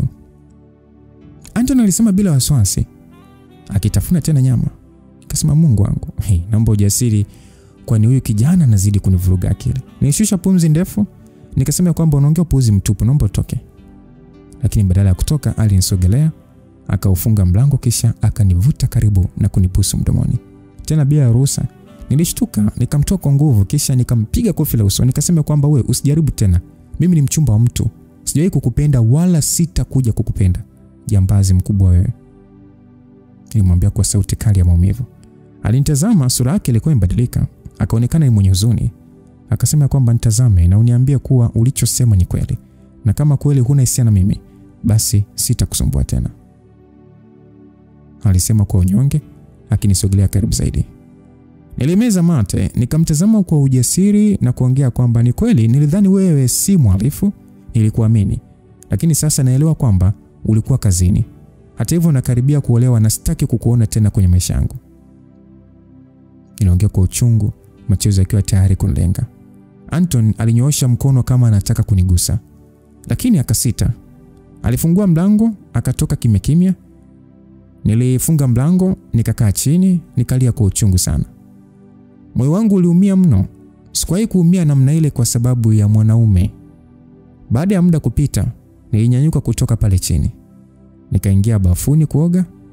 Kabla ya kuingia, nilijitazama kwenye kioo. Macho yalikuwa yamevimba kwa kulia. Nikajiambia kimya kimya kwamba najua inauma lakini umefanya jambo sahihi Jenny, umebadilika. Nilipomaliza kujiandaa nilienda chuo.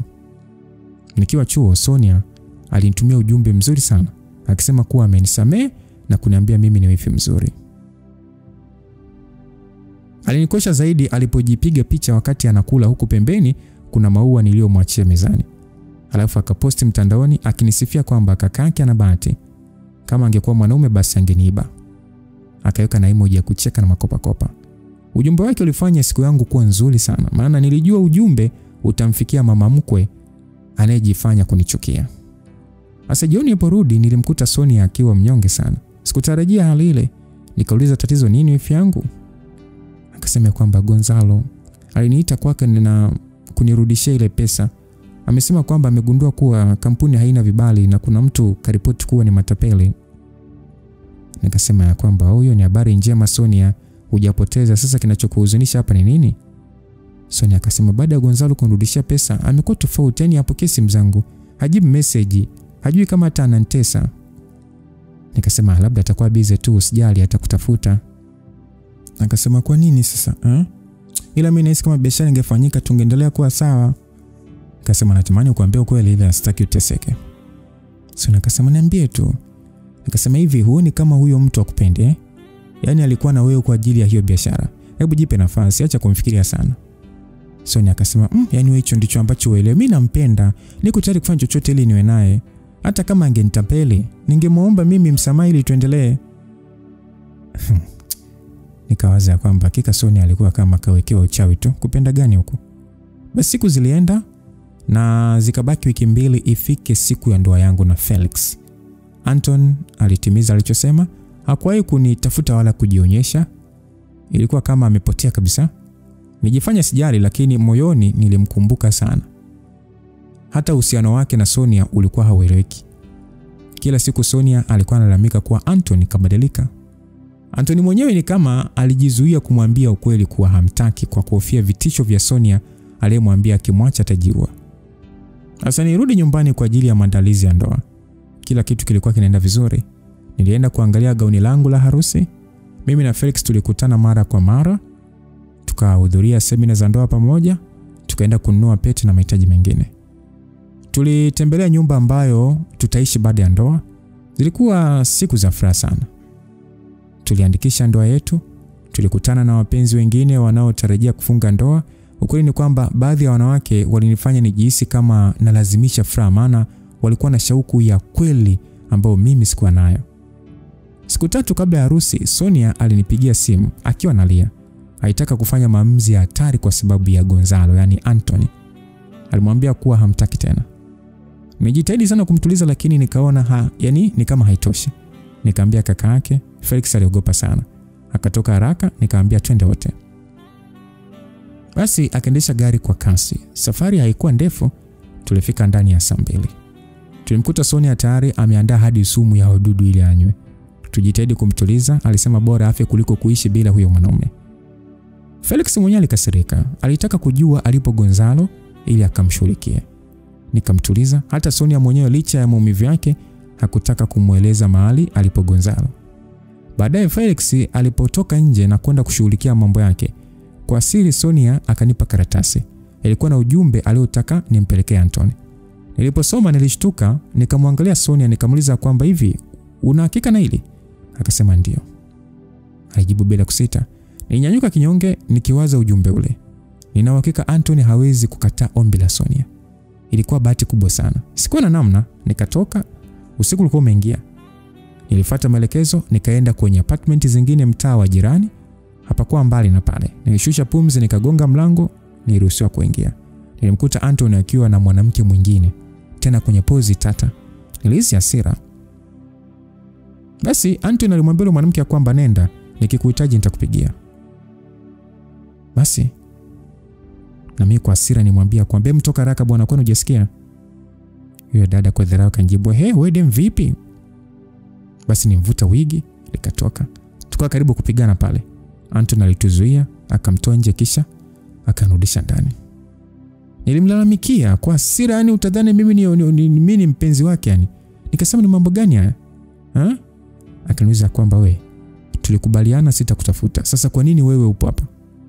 Nikamjibu kwamba hata mimi sina mpango na wewe, Sonia amenituma kwako. Akasema, nidhani umenimiss. Alisema hivyo kisha akapokea kile karatasi na akafungua. Aliposoma alichana vipande mbele yangu. Sikuweza kuficha mshangao nilioupata. Nikamwambia kwamba Tony, Sonia yuko kwenye hali mbaya sana. Ni wewe pekee unaweza kumsaidia, tafadhali naomba usipuuze. Akasema kwamba Nifa, unanishangaza unajua. Wewe unafahamu kabisa vizuri kwa nini nilimwacha. Mimi sikuwahi kumpenda, sikuwa na nia ya kumuumiza hivi. Kama atajiua hilo ni tatizo lake. Mimi sihusiki, kwani mimi kwanza mimi sijawahi hata kumpa matumaini yoyote ya kwamba sijitokuwa pamoja. Nikasema kwamba inamaanisha hujali kabisa. Sidhani kama unajua hata maana ya kupenda kwa sababu hujawahi kumpenda mtu. Anthony akasema, labda uko sahihi, lakini mimi ninavyojisikia nikiwa na wewe ni tofauti kabisa. Kama hizi ndizo hisia za mapenzi, basi mimi nakupenda wewe kwa sababu siye kujisikia kabisa. Nikasema kwamba Tony, naomba usiseme hivyo tafadhali. Nimekuja hapa kwa ajili ya Sonia. Tafadhali naomba unisikilize na kuomba basi. Naomba kuzungumza naye. Akasema, mimi nidhani umekuja kunishukuru kwa sababu nimefanya kama ulivyotaka. Nikasema nilikosea sana, na sikujua kama ni itamwathiri namna hii. Na kama tusingemwahi angefanya jambo la hatari sana. Kwa hiyo ungependa wewe hivyo? Anthony akasema, kama unataka iwe hivyo mimi nitafanyaje sasa? Kuwa mwazi. Unataka nimrudie? Nikamwambia kwamba kama itaokoa maisha yake ndio nataka ufanye hivyo. Anthony akasema, ni kweli unataka nikubaliane na ujumbe wake? Nipokee pesa alafu nimuoe? Nifa, mimi sio mwanamume wa aina hiyo. Siwezi kumuoa mtu nisiyempenda kwa sababu ya mali. Sina mpango wa kuoa. Labda kama nitataka kufanya hivyo, basi nitafunga ndoa na mwanamke ninayempenda kwa dhati. Msikilizaji, huyu Anthony haeleweki kabisa. Nilishindwa kumuelewa. Halafu sio muoga hata kidogo. Alinisogelea na kunishika mkono akasema kwamba najua unaniona wajabu. Hata kama sijui kupenda lakini nina hisia na wewe Nifa. Nikasema kwamba Tony, nyamaza. Unafanya makusudi ili kunipa majaribu, si ndio? Unajua nakupenda ndio maana unafanya, si ndio? Akasema hapana, mimi nimesema leo moyoni mwangu. Nikamwambia kwamba nawezaje kukuamini wakati muda mfupi uliopita ulikuwa na mwanamke mmejifungia? Akajibu, hapana, huyu ni rafiki yangu, alikuja tu kunipa company hapa. Sikia Nifa, mimi najua sina nafasi kwako. Ndio maana nitaondoka nchini hapa, lakini kabla sijaondoka hapa nchini nataka tuonane. Basi jamaa baada ya kuongea hivyo alinishika na kunikumbatia na kunimiminia mabusu shingoni. Akasema kwamba kama ningechagua nani wa kumuoa, basi angekuwa wewe Nifa. Una kila kitu ninachokitaka kwa mwanamke. Uwepo wako unanikamilisha. Nikamwambia mwacha uongo. Nilisema nikitabasamu kwa upole.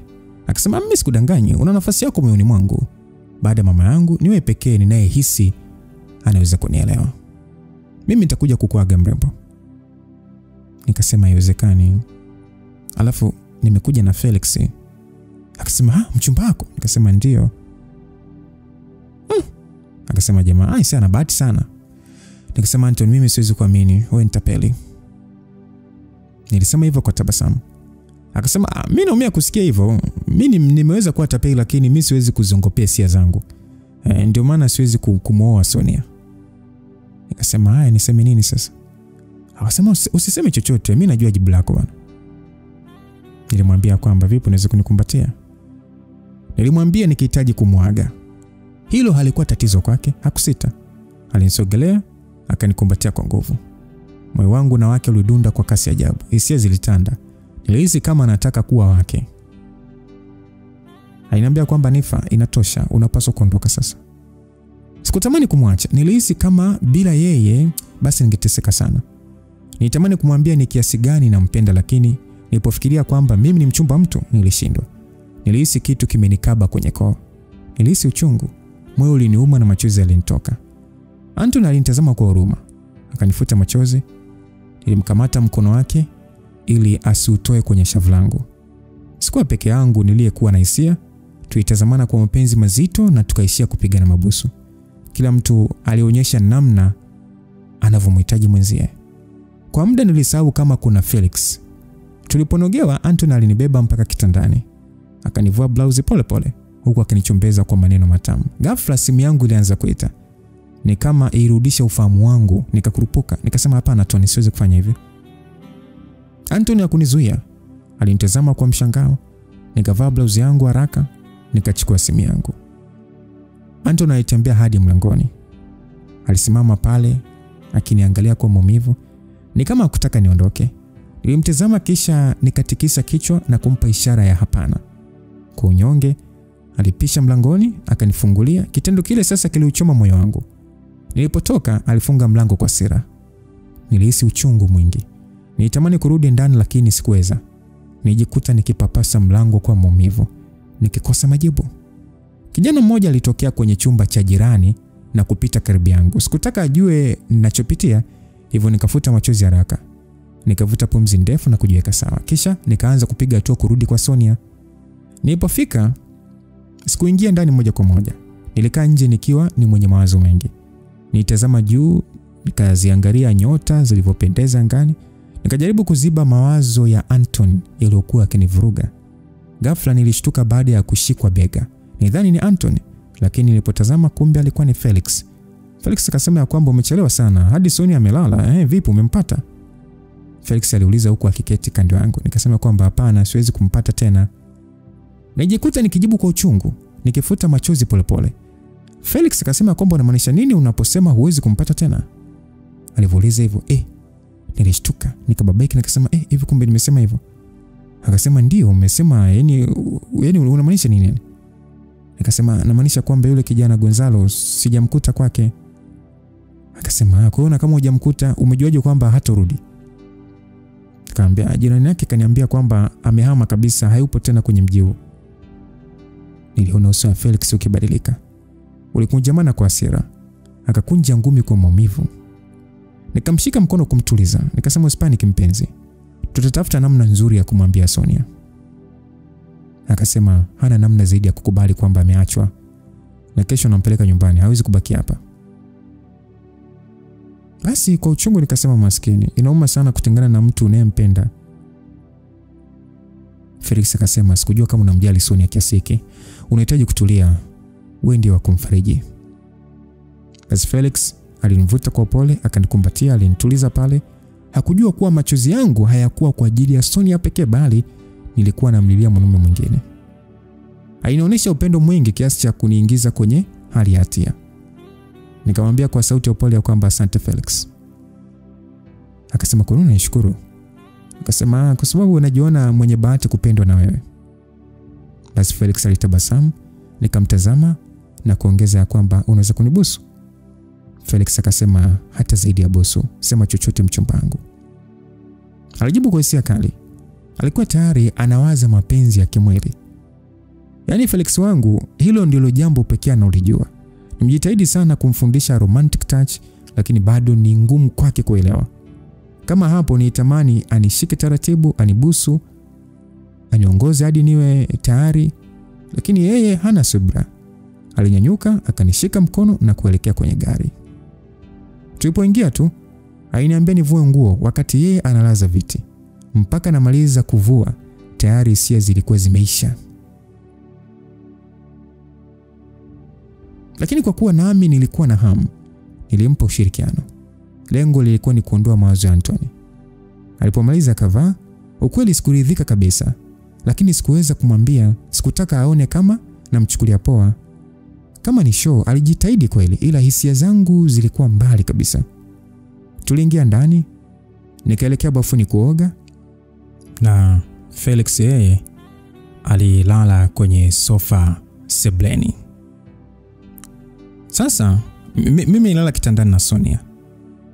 Asubuhi ilipofika, Sonia alimuulizia Gonzalo. Kaka yake alielezea ukweli kwamba amehama na kwamba hana budi kumsahau. Sonia alifadhaika mno. Alikuwa ni kama vile amefiwa na mume. Nilimsaidia kujiandaa pale, nikapanga vitu vyake vizuri. Kabla tujaondoka, nilimuomba kitu Felix. Nikamwambia kwamba mpenzi, naweza kubaki? Akasema kuna nini? Nikasema rafiki yangu wa chuo wamesisitiza tuonane leo. Akasema kwani hujawapa kadi? Akasema kwamba tulikubaliana watazikuta nyumbani. Kiukweli hata mimi mwenyewe sijui wamepanga nini. Akasema basi utanijulisha ukiwa tayari nikufuate.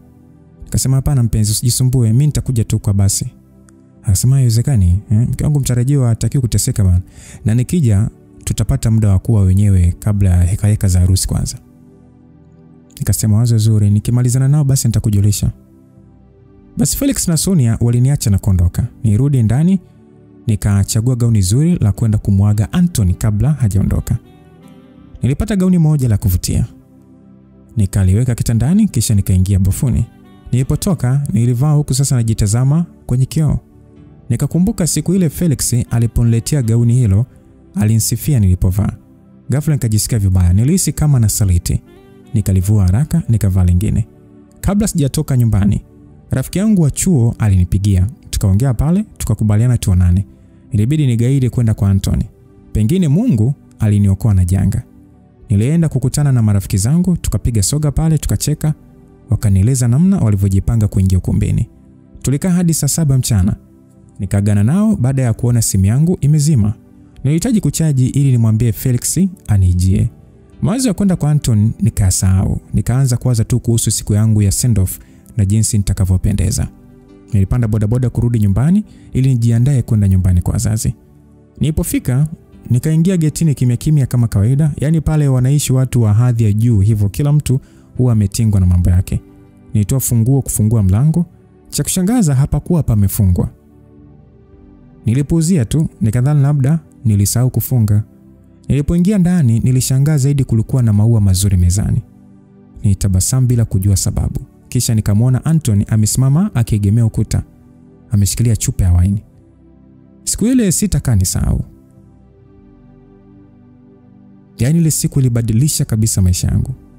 Sasa nikamuuliza kwamba unafanya nini hapa? Akasema kwamba ulidhani nitaondoka bila kukuaga. Nikamwambia umejuaje kama sijaondoka? Akasema kwa sababu nilimuona mchumba wako na Sonia wameondoka wenyewe. Nikasema kwa hiyo unanifuatilia ama? Akasema kwa leo tu nitaka nikuone mtoto mzuri. Jana uliniacha vibaya. Nikamwambia Tony ya kwamba Tony, hivi unajua sikuelewi kabisa. Nadhani ukiondoka itapendeza. Akasema Jenny, inatosha. Hebu tuweke kiburi pembeni. Kwa nini tuendelee kujifanya kama tupendani? Jamaa alisema hivyo sasa akinisogelea karibu. Akasema Nifa, unaonaje nikikutorosha twende mbali tukaanzisha maisha yetu huko? Nicheka nikasema wewe amka kwenye hiyo ndoto kabla hujakujua kitandani. Nilisema nikicheka, lakini mwenzangu alikuwa akimaanisha. Nikasema kwamba Tony, naomba uache kuniangalia hivyo. Unataka yani kuniteka ama? Akasema kukuteka sio lengo langu. Kama uamini sitaenda, kama ukitaka mimi nibaki mimi tabaki. Nikasema kwamba natamani kusema hivyo lakini mimi siwezi, sitaki kuwa binafsi na kujifikiria mwenyewe. Tony akasema mimi nakuelewa, usijali kabisa, lakini kwa leo tu tafadhali acha kuwaza wazazi. Siji Felix au mtu mwingine. Fikiria kuhusu mimi na wewe tu. Kwa leo tu. Basi alinikumbatia na kunibusu, kisha akanishika mkono na kuniongoza hadi kwenye meza. Akanivutia nikae kwake. Akanimiminia wine kwenye glasi, akaniambia karibu Malkia.